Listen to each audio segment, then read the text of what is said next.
So what are we talking about? We're talking about my love story, because I got dragged into another one. You noticing a theme? I am. But here we are. So let's talk about my love story.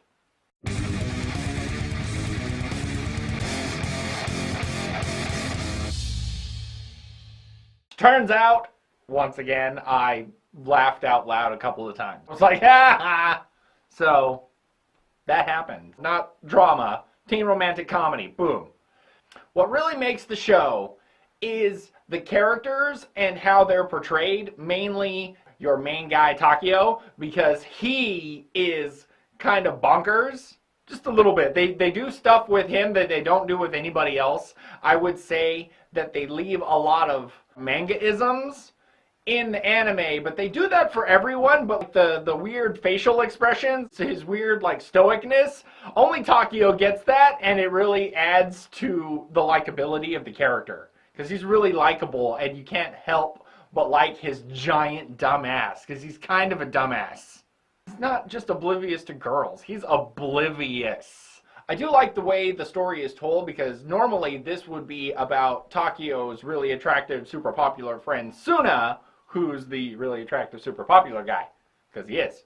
But it isn't. It's about Takio, who's, you know, his weird giant friend.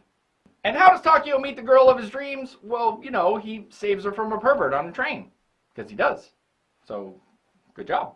He's not like an old man. He's just a giant 14-year-old, and she's also a 14-year-old who's slightly petite. She's not super tiny. She's just super tiny next to him. He's head of the kendo team. He will step in for you if you need him on whatever it is. He'll be there for you if you need him. He's just that kind of guy. Runs into a burning building to save, you know, the girl who was kind of a bitch to him. Because she kind of was. But he does it anyway because he's an awesome dude and you really like him. And he's like a super fast runner, which they emphasize when he like quicksilvers his way the fuck out of there. And then super tiny Yamato is now in love with giant idiot well-meaning ogre. Because he is. Because he is. In the best possible way. But he's a giant ogre of a dumbass with a good heart, but man, oh man, he's dumb. I think the reason Suna doesn't have a girlfriend is because Suna doesn't want a girlfriend. I'm pretty sure Suna wants a boyfriend. I'm pretty sure, and I'm pretty sure his name is Takio. I'm pretty sure. I'm pretty sure. Whatever, I don't care, but I'm pretty sure that's what's going on. Whatever. If you get roped into watching it, it's not the worst thing ever. It really isn't. Suna, his neighbor Suna, his best friend, his super popular emo friend, has this trippy ass sister who is crazy. She's crazy and totally in love with this high school kid because they're all in high school except her. She's in college, so it's weird. It's weird. This entire show gives you the feels, but it's not negative feels. Like when the show tries to go negative, it doesn't really work.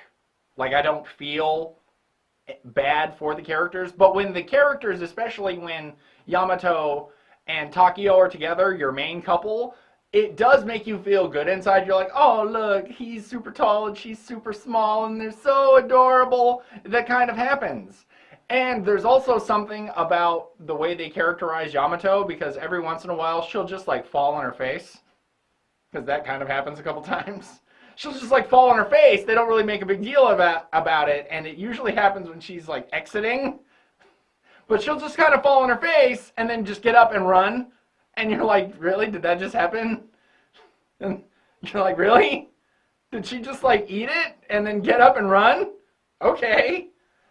And that kind of humanizes her a little bit, because otherwise she's this little petite thing with these giant DSLs who are dwarfed by Takio's DSLs, because his shit looks like 2 hot dogs on his face.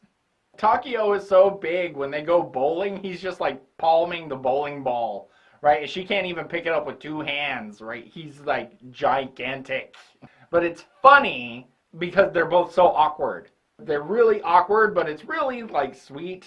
The series is called My Love Story, but what the series should be called, especially at the end, is Everyone Loves Takio.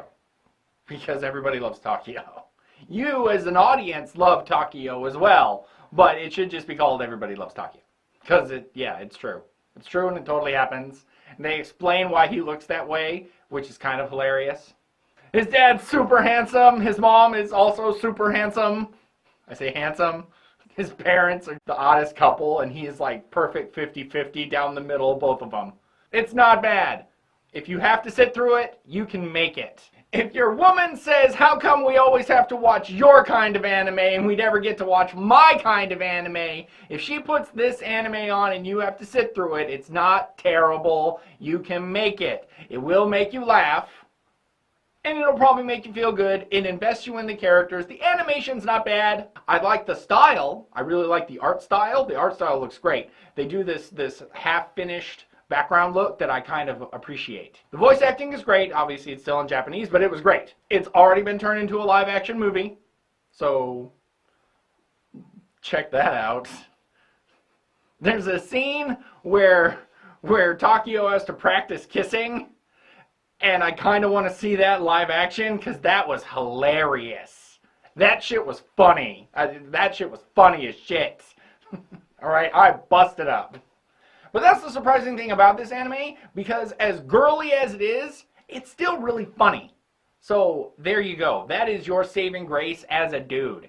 It's still funny. It's the same argument for Heaven's Lost Property. Because it's hella stupid and full of panties and boobs, but it's still hella funny, ladies. Which is why it's okay.